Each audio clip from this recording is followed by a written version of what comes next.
Good morning. Today we will be discussing work measurement, which is also called time study. In the previous classes, as we have discussed, that work study is divided into two parts. One is motion study and the second part is time study.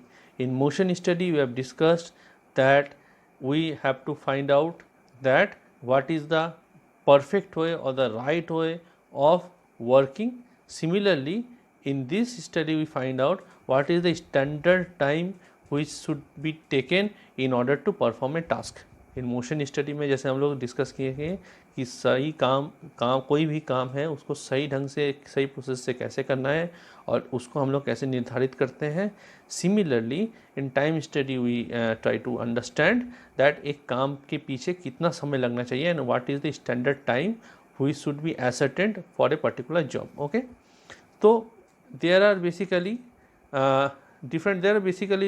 six systems, six techniques for measurement of time or work measurement. First is stopwatch time study, then production study is there, work sampling and ratio delay study is there, synthesize from standard data is there, analytical estimating is there, and predetermined motion time system is there.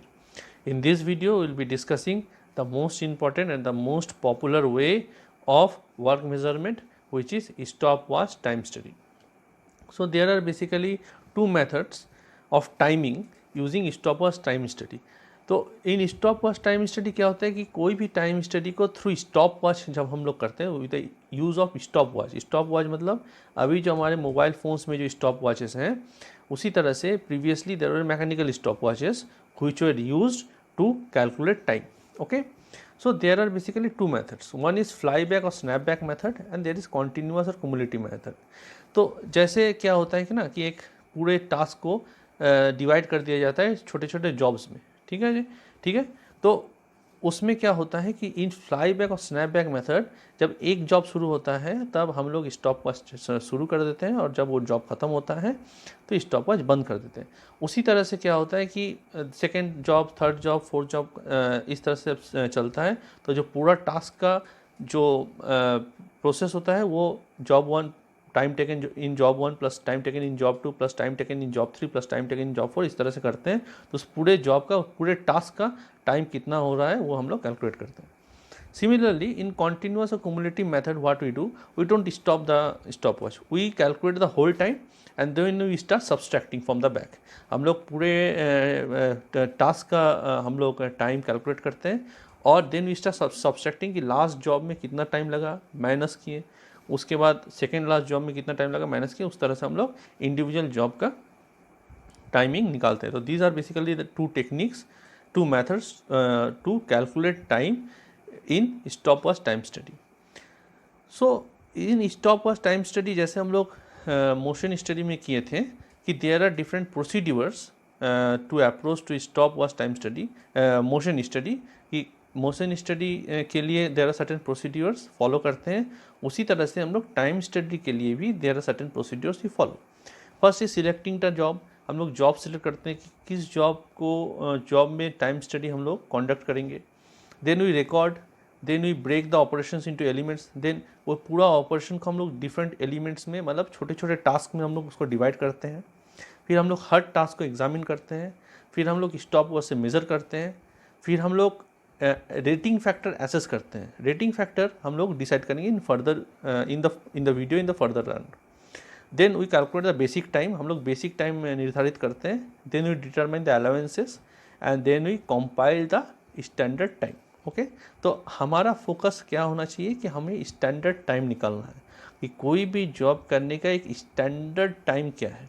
अब ये क्यों होता है, ताकि देखो एक संगठन में there are thousands of jobs. ठीक है, तो अगर हम लोग एक हर जॉब का एक स्टैंडर्ड टाइम निर्धारित नहीं करेंगे तो efficiency of that organisation will decrease. उस ऑर्गेनाइजेशन का कोई इफ़िशियंसी नहीं रहेगा. जैसे सपोज़ आपके सिलेबस में दिया हुआ है कि इस चैप्टर में 4 घंटे लगने चाहिए या 4 क्लासेस लगने चाहिए, क्योंकि अगर नहीं है तो क्या होगा कि पूरा सिलेबस ख़त्म होने में सालों लग जाएंगे. ठीक है, और हमारा एक वो बेंचमार्क भी बनता है ताकि एक चैप्टर या एक काम इतने घंटे में या इतने समय पे ख़त्म होना चाहिए। उसमें क्या होता है, काम का स्टैंडर्डाइजेशन होता है और इफ़िशियंसी, एम्प्लॉय की इफ़िशियंसी भी मेज़र करने में आसानी होता है, ताकि ये समझ में आएगा कि इतने टाइम पीरियड पे ये एक आदमी या एक ग्रुप ऑफ पीपल किस तरह का परफॉर्मेंस कर रहे हैं। Okay, so that is why this work study is done and time study is done, motion study is done. So first is selecting the job, we select the job, the correct job, जैसे हम लोग motion study में किए थे. Then we after selecting the job we tend to record कि previously कैसे काम हो रहा है, कितना टाइम लग रहा है and all those things. Situations क्या है, किस situation में मशीन चल रहा है, किस situation में काम हो रहा है. Then we break down the operations into elements. एक पूरा ऑपरेशन में कितने एलिमेंट्स हैं, कितने छोटे छोटे काम जो हो रहे हैं वो कितने हो रहे हैं, और हर काम को इंडिविजुअली हम लोग ट्राई टू एग्जामिन करते हैं. उसके बाद हम लोग टाइम मेज़र करते हैं. ठीक है, टाइम मेज़र क्या करते हैं, how we measure time, we measure time using a stop watch. ठीक है, ये स्टॉप वॉच टाइम स्टडी है. ठीक है, तो स्टॉप वॉच से जब हम लोग टाइम मेज़र करते हैं तो सबसे पहले हम लोग मेज़र करते हैं ऑब्जर्व टाइम. तो ऑब्जर्व टाइम क्या होता है कि एक काम को हम लोग ऑब्जर्व करते हैं कि जैसे एक इंडिविजुअल, अगर उस काम में एक आदमी इन्वॉल्व है या एक ग्रुप ऑफ इंडिविजुअल इन्वॉल्व है, तो वो लोग उस काम को कितने देर में कर रहे हैं, उसमें हम लोग कुछ इनपुट नहीं देते, हम लोग सिर्फ रिकॉर्ड करते हैं, हम लोग सिर्फ ऑब्जर्व करते हैं. ठीक है, ऑब्जर्व कर टाइम को साइकिल टाइम भी कहा जाता है. तो इन ऑब्जर्व टाइम वो मशीन में कोई भी अगर मशीन इन्वॉल्व है उस प्रोसेस में, तो उसका मटेरियल हैंडलिंग से लेकर के मशीन में डालने तक, इनपुट करने तक, और मशीन का जो अपना एक टाइम है वो तक हम लोग उसको जोड़ के हम लोग देखते हैं कि वो टाइम वो कितना उसमें लग रहा है. ठीक है, then after seeing observe time we so the formula of observed time is machine time plus material handling time. So that is observed time. After observed time we calculate basic time. अब basic time क्या होता है कि जैसे हर individual एक तरह का काम नहीं कर सकता है. ठीक है, तो every individual in an organisation can not work in a same way. तो उनका एफिशिएंसी हम कैसे उसमें कंसीडर करेंगे. तो एफिशिएंसी कंसीडर करने के लिए वहाँ पे हम लोग एगो रेटिंग फैक्टर देते हैं. ठीक है, तो what is a rating factor. So first of all you have to understand what is the formula of basic time. The formula of basic time is observe time into rating factor divided by 100. 100 is a standard factor. अब क्या होता है कि अगर employees का efficiency अच्छा है तो जो रेटिंग फैक्टर होता है वो हम लोग 100 से ज़्यादा देते हैं, और अगर एफिशिएंसी कम है तो उसको हम लोग क्या करते हैं, 100 से कम देते हैं. रेटिंग फैक्टर का असेसमेंट ऑर्गेनाइजेशंस में managers and engineers they assess the employees. वो एम्प्लॉयज़ को एसेस करते हैं. अगर एम्प्लॉय ट्रेनी है और नॉन स्किल्ड है तो उसको रेटिंग फैक्टर हम लोग कम देते हैं. ये जो रेटिंग फैक्टर होता है ना, ये रेटिंग फैक्टर ऑब्जर्व टाइम के बेसिस पे होता है. सपोज क्या हुआ कि सर्टेन केसेस में क्या होता है कि एम्प्लॉयज़ जो काम करते हैं वो जितना समय लगना चाहिए उससे ज़्यादा समय लेते हैं. ठीक है, तो फॉर एन एग्जांपल हम लोग स्टैंडर्ड टाइम मेज़र कर रहे हैं इन एन ऑर्गेनाइजेशन. तो हम लोगों ने देखा कि हम लोग पहले क्या है स्टेप ऑब्जर्व टाइम. तो ऑब्जर्व टाइम में हम लोग देखें कि एक प्रोसेस करने में एक लोगों ने एक पर्टिकुलर टाइम लिया. ओके, अब उस टाइम के बेसिस में हम लोग डिसाइड करेंगे कि, और उस एम्प्लॉयज़ की एफिशिएंसी पे हम लोग डिसाइड करेंगे कि इसका रेटिंग फैक्टर क्या होना चाहिए. अब रेटिंग फैक्टर अगर 100 से ज़्यादा होता है और 100 से कम भी होता है, अगर रेटिंग फैक्टर 100 से ज़्यादा होता है तो उसमें क्या होता है, उसमें बेसिक टाइम जो होता है वो ऑब्जर्व टाइम से ज़्यादा होता है. ठीक है, बेसिक टाइम ऑब्जर्व टाइम से ज़्यादा होता है. तो बेसिक टाइम ऑब्जर्व टाइम से कब ज़्यादा होता है, जब रेटिंग फैक्टर 100 से हम लोग ज़्यादा देते हैं. और रेटिंग फैक्टर 100 से कब ज़्यादा देते हैं, जब the employees are highly skilled and they are very efficient workers. जब वो लोग ज़्यादा एफिशिएंट होते हैं और हाई स्किल्ड होते हैं.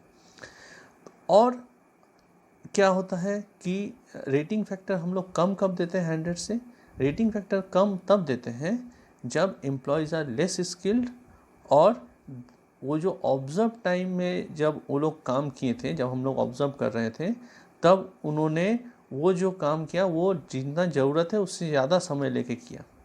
ठीक है, तो क्या होता है ना, उसको हमको एडजस्ट करना पड़ता है इन बेसिक टाइम।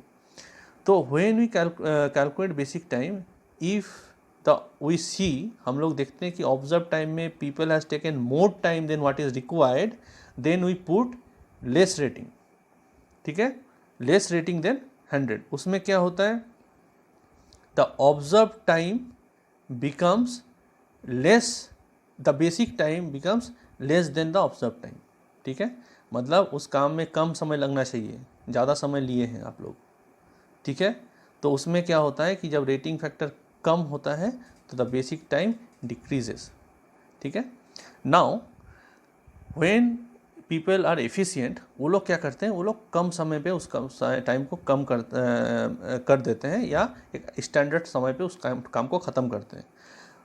तो हम लोग ये नहीं करना है हम लोगों को कि अगर वो लोग ठीक समय पे या कम समय में काम कर रहे हैं तो उसको और कम कर दें, नहीं करना। उस तरह से क्या होगा, उस तरह से एक्सीडेंट्स होने का खतरा होता है। उस तरह से क्या होता है, उस तरह से कोई और प्रॉब्लम्स हो सकते हैं उस काम पे।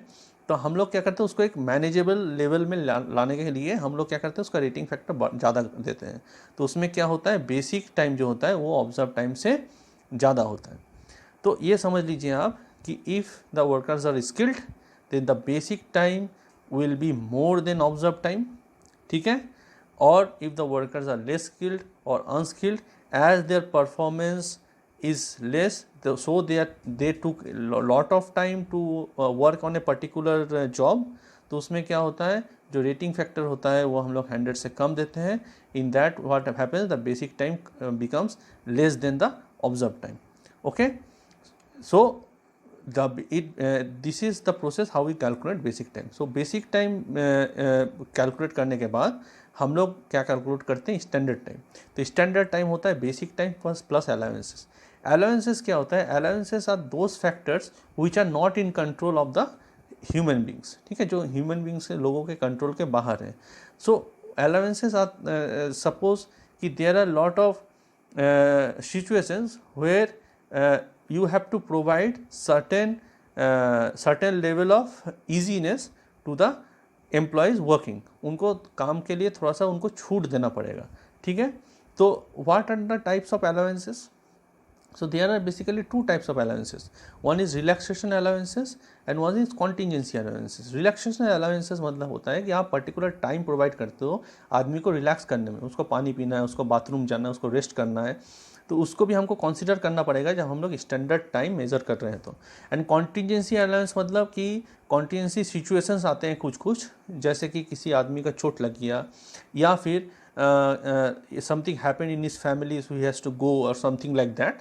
so contingency allowance we have to basically consider। तो जब हम लोग स्टैंडर्ड टाइम मेजर करते हैं तो हम लोग को contingency allowance या relaxation allowance we have to consider the allowance। so the formula of standard time is basic time plus allowances। okay, so this is the steps which are to be maintained while calculating standard time through stopwatch time study। okay, and so what is the process में हम लोग एक बार फिर से repeat कर लेते हैं। That first we see, observe करते हैं कि एक पर्टिकुलर काम के लिए कितना समय लग रहा है। ठीक है, बाई ग्रुप ऑफ पीपल और ए इंडिविजुअल पर्सन। ठीक है, अब उसको ऑब्जर्व करने के बाद हम लोग कैलकुलेट करते हैं बेसिक टाइम में। तो बेसिक टाइम में क्या फॉर्मूला है, observe time into rating factor divided by 100। ठीक है, रेटिंग फैक्टर कैसे हम लोग निर्धारित करते हैं, रेटिंग फैक्टर 100 से ज़्यादा भी हो सकता है, 100 से कम भी हो सकता है। अगर एम्प्लॉयज़ हाई स्किल्ड हैं और उनका जो हम लोग जो ऑब्जर्व किए टाइम कि वो लोग उस काम को कितना समय पे कर रहे हैं, अगर वो लोग एक स्टैंडर्ड लेवल पे काम कर रहे हैं और उनका स्पीड ऑफ वर्किंग बहुत अच्छा है, बहुत ज़्यादा है, तो हम लोग उसको एक बैलेंस लेवल पे लाने के लिए उसको हम लोग रेटिंग फैक्टर को हम लोग 100 से ज़्यादा करते हैं। ठीक है, तो उसमें क्या हो जाएगा, जो बेसिक टाइम जो हो जाएगा वो ऑब्जर्व टाइम से ज़्यादा हो जाएगा, मतलब उस काम में आप थोड़ा ज़्यादा समय भी दे सकते हो। ऑन द अदर हैंड, अगर उनका इफ़िशियंसी लेवल कम है और अगर वो लोग बहुत ज़्यादा समय ले रहे हैं काम करने में, तो हम लोग जब बेसिक टाइम कैलकुलेट करते हैं तब रेटिंग फैक्टर उसको कम कर देते हैं, 100 से कम कर देते हैं, ताकि उसको एक नॉर्मल लेवल पे लाया जाए। और उस केसेस में क्या होता है, जो ऑब्जर्व टाइम होता है, जो बेसिक टाइम होता है, वो ऑब्जर्व टाइम से भी कम होता है। Okay, and on the basis of that basic time we calculate standard time. अब स्टैंडर्ड टाइम मतलब होता है basic time plus allowances. Allowances might be of two types, one is relaxation allowances, one is contingency allowances. Allowances मतलब कि different scenarios में, different cases में लोगों को कुछ छूट देना पड़ता है, जैसे वो रेस्ट भी करेगा, उसको और कुछ दिक्कत भी हो सकता है, तो वो सब टाइम को हमको कंसीडर करना पड़ेगा in calculation of standard time. So we calculate standard time, whose formula is basic time plus allowances. We also consider the basic allowances along with the basic time. Okay, so this is the basic process. Okay, now जब एक पूरे task को हम लोग सब task में divide करते हैं, तो हमें कंसिडर करना पड़ता है कि क्या क्या एलिमेंट्स उसमें हैं। ठीक है, कुछ कुछ रिपीट होते हैं, उस तरह के एलिमेंट्स हैं, कुछ कुछ कांस्टेंट हैं, उस तरह के एलिमेंट्स हैं, कुछ कुछ वेरिएबल्स हैं, कुछ कुछ ओकेशनल कभी कभी होता है, उस तरह के एलिमेंट्स हैं। And this type of elements which you can understand. And so this is the basic understanding of work measurement और time study. Okay, thank you.